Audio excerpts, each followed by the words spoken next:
Bonjour à tous et bienvenue dans Silmo 360. C'est votre JT quotidien pour décrypter toute l'actualité du salon. Et l'actualité, c'est donc le Silmo d'or, les Silmo d'or qui ont donc été décernés hier soir. Et puis on recevra en seconde partie d'émission notre invitée du jour qui est Luisa Delgado, directrice générale du Safilo. Bonjour et merci d'être venue nous voir. Alors on va commencer par parler des Silmo d'or. Tout de suite, je vous propose de regarder quels sont les 9 Silmo d'or qui ont été décernés hier soir à la Maison de la Radio. On va les énumérer, donc on va regarder tout de suite les images. Vous allez voir à quel point tout le monde était joyeux. Nous avons commencé avec la catégorie Vision. 2 prix ont été décernés avec Essilor et Eisen et Johnson & Johnson avec One Day AccuView Most Multifocal. Donc ça, c'était pour la catégorie Vision. On avait ensuite dans la catégorie matériel Silmo d'or pour l'unotechnologie avec Attitude de la société Brio. Donc ça, c'était mis en place par l'unotechnologie. Bravo à eux également. Ensuite, dans la catégorie basse vision, Visiol avec Blaze Haze, donc qui ont eu le prix Silmo d'or basse vision. Regardez comme tout le monde a l'air vraiment d'être heureux. Dans la catégorie enfant, ensuite, on avait Minima qui a proposé Junior Hybride. Donc félicitations à eux tous ces lauréats donc, qui ont été récompensés hier soir à la Maison de la Radio pour ces Silmo d'or 2015. Dans la catégorie monture optique, nous avions donc Mazug Naga qui a proposé GMS 106. Voilà ces magnifiques montures optiques. Dans la catégorie lunettes solaires avec W-Eyes, avec Ephir. Regardez ces magnifiques lunettes solaires. Superbe, félicitations à tous ces lauréats donc, du Silmo d'or 2015. Dans la catégorie équipement de sport, Seiko Optical Group avec Seiko X Changer. On aura l'occasion d'en parler d'ailleurs dans une de nos émissions C'est Tendance en fin d'après-midi aujourd'hui. Dans la catégorie monture, innovation technologique, on a Blackfin avec Shark Lock. Voilà ces magnifiques lunettes, des montures. Et puis un prix spécial du jury, comme je vous le disais, 9 prix, avec Factory 900, avec FA087. Ça, c'était le prix spécial. Regardez comme ces lunettes ont l'air très, très spéciales. Et tout le monde a l'air évidemment magnifiquement heureux d'avoir reçu ces Silmo d'or. D'ailleurs, j'ai un Silmo d'or sur ce plateau. Regardez comme il est magnifique. C'est Essilor qui nous a prêté ce Silmo d'or pour qu'on puisse vous le montrer, puisque Essilor a eu le prix Silmo d'or 2015 pour la catégorie Vision. Alors, toujours dans l'actualité de ce salon, on vous en a parlé hier avec ce magnifique flagship store, le plus grand marché donc des lunetteries ici au Silmo d'or, avec les pop-up. On n'oublie pas les enfants dans les pop-up. Regardez ces images. On est allé voir le pop-up Kids.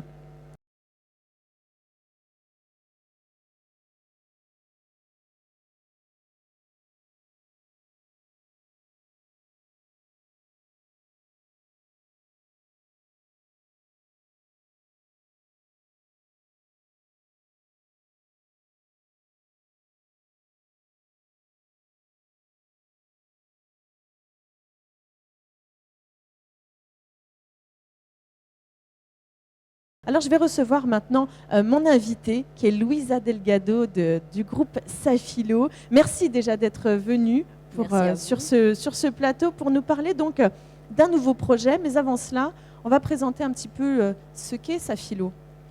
En quelques mots, je sais, c'est compliqué. Qu'est-ce que c'est Safilo ? Safilo, c'est un partenaire qui se veut de confiance pour tous ceux qui aiment les lunettes de qualité, de design et de pérennité. Nous existons depuis 1878. Eh bien, nous sommes lunetiers italiens des plus anciens, si pas le plus ancien. 137 ans. Nous aimons le produit. Nous avons une passion pour la lunette, le design, la technicité, la manufacture et de pouvoir travailler avec les opticiens du monde entier pour pouvoir porter les bonnes lunettes au bon consommateur, au bon moment, de la bonne manière. Donc nous travaillons dans 5 segments. Nous travaillons dans l'atelier des plus hauts. La dernière marque que nous avons annoncée, c'est Elisab Couture. Nous travaillons dans le luxe premium, que ce soit Dior, Céline, Fendi, etc. Le contemporary avec Carrère, Atomy, le mass cool avec Polaroid et le sport avec Smith. Donc nous offrons un portfolio assez inouï de diversité, toujours avec deux éléments en commun. Nous sommes très focalisés sur la marque et inspirés par un design, le tout fait de qualité. D'accord. Alors ça fait 8 ans que vous n'êtes pas venu ici au Silmo. Alors on ne va pas dire pourquoi vous n'êtes pas venu pendant 8 ans, mais on va dire pourquoi vous revenez. C'est vrai, je ne pourrais pas vous le dire parce que j'y étais pas. Donc même si je voulais vous l'expliquer, Vous ne sauriez pas. Alors, nous sommes là avec un énorme plaisir, avec une équipe et un stand très basique, comme vous voyez, plein, et avec beaucoup de il n'est pas très loin d'ailleurs du plateau télé. Juste là-bas. Il est très beau, il est magnifique. Et nous sommes ici parce que nous voulions vraiment donner une indication très claire au marché, soit français mais international, que pour nous, l'interaction avec clients, partenaires, innovation est super importante.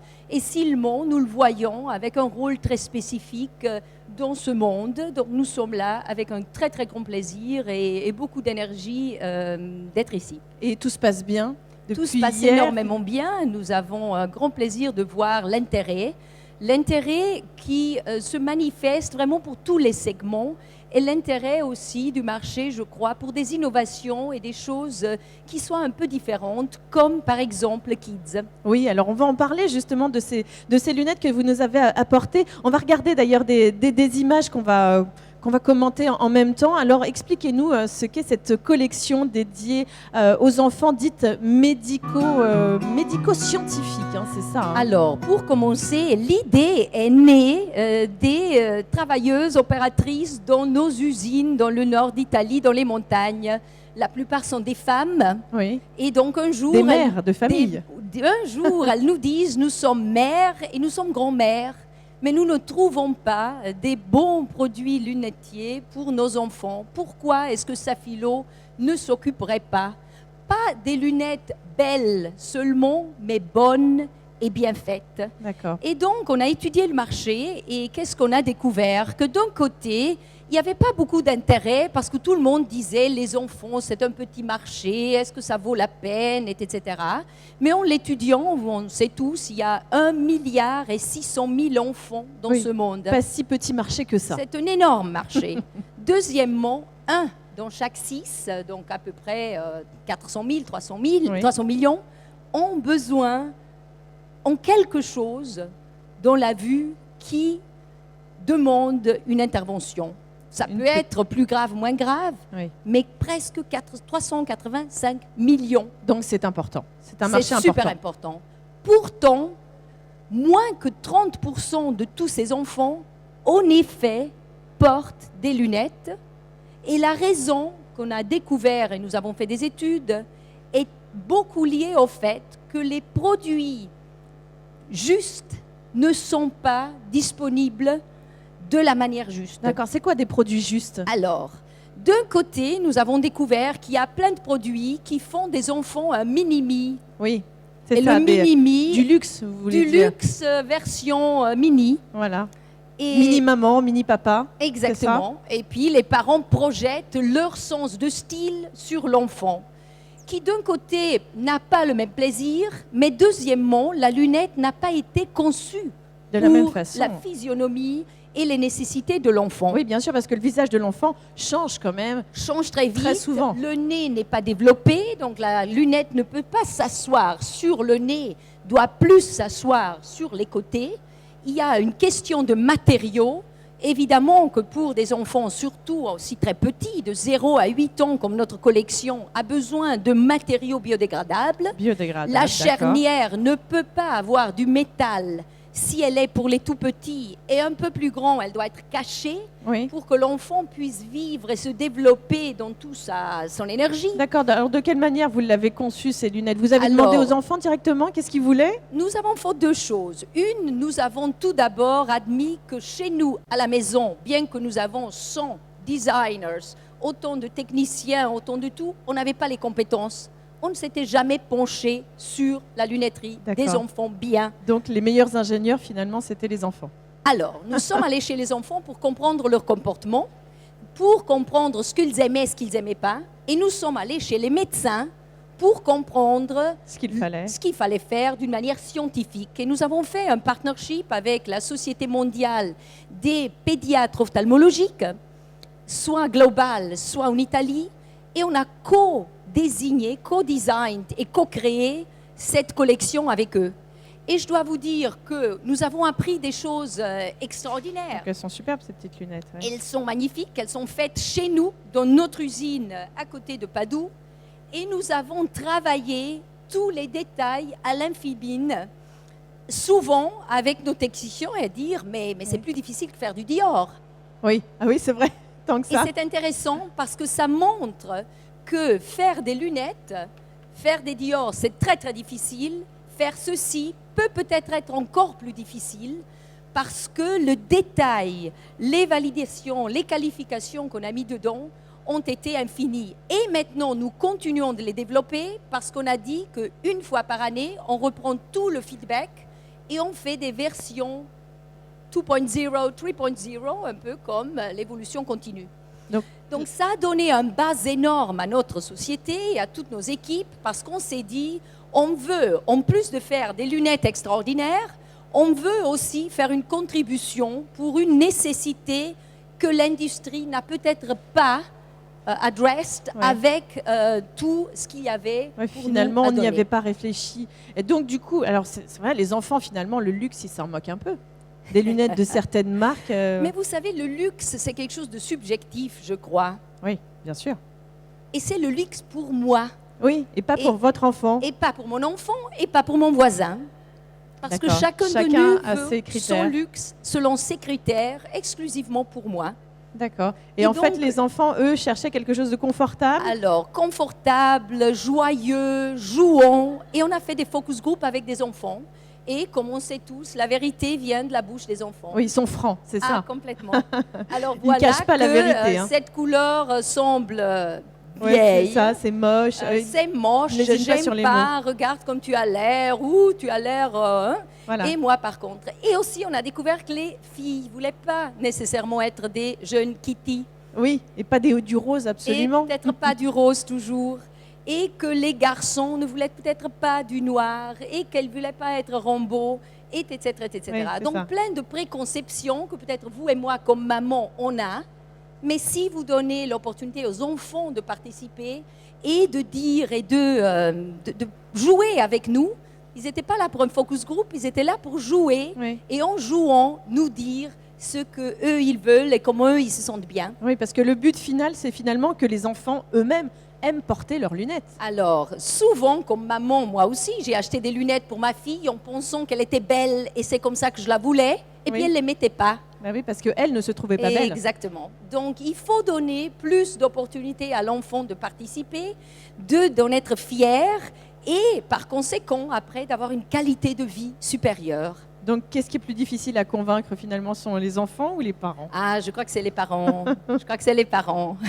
Parce que les enfants sont plus authentiques et c'est plus facile de comprendre ce qu'ils veulent. Donc, il faut les écouter. Cette belle collection, elle est déjà sortie, elle est déjà sur le marché? Elle est sur le marché et pour nous, ce n'était pas quelque chose d'énorme qu'on pensait faire. C'était quelque chose d'important et on pensait le faire bien.